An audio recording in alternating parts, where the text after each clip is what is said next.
Did you know about the time that some angels got sent up the river to the big house? Let's start in 2 Peter chapter 2, verse 4. For if God did not spare angels when they sinned, but cast them into hell and committed them to chains of gloomy darkness to be kept until the judgment.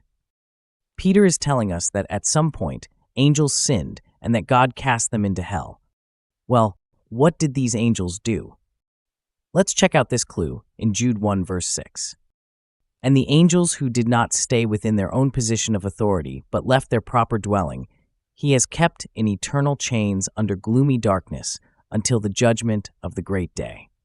So Jude tells us that these angels abandoned their positions of authority. Let's flip back over to 2 Peter chapter 2. If we look at verses 4 through 9, Peter is encouraging fellow Christians, but the two examples he decides to use have something in common. He touches on the story of Noah and the great flood. Then, he transitions over to Sodom and Gomorrah and calls out Lot. He's telling them if God saved Noah and Lot from far worse, he certainly would rescue them too.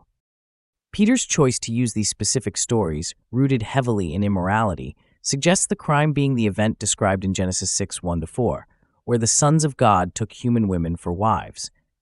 This led to the birth of the Nephilim, a race of giants mentioned throughout the Old Testament. Let me ask you a question that might seem ridiculous. Do you believe the New Testament? Do you believe guys like Peter, Paul, and John? What about Jude, Jesus' half-brother? Seriously, this isn't a trick question, and my answer is absolutely yes. All of these writers drew on ancient writings like the Book of Enoch, Jubilees, and even some other writings that you probably won't find in your Bible.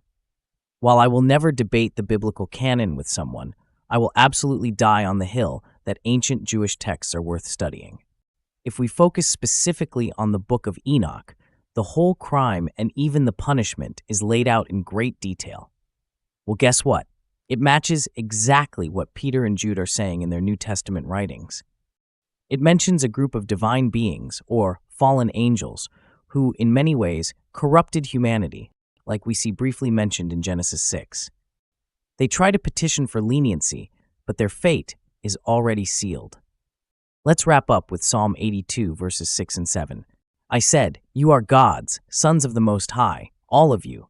Nevertheless, like men you shall die, and fall like any prince." This passage once again suggests there is a group of rebellious beings being held in confinement. And that, folks, is the time that angels got sent up the river to the big house.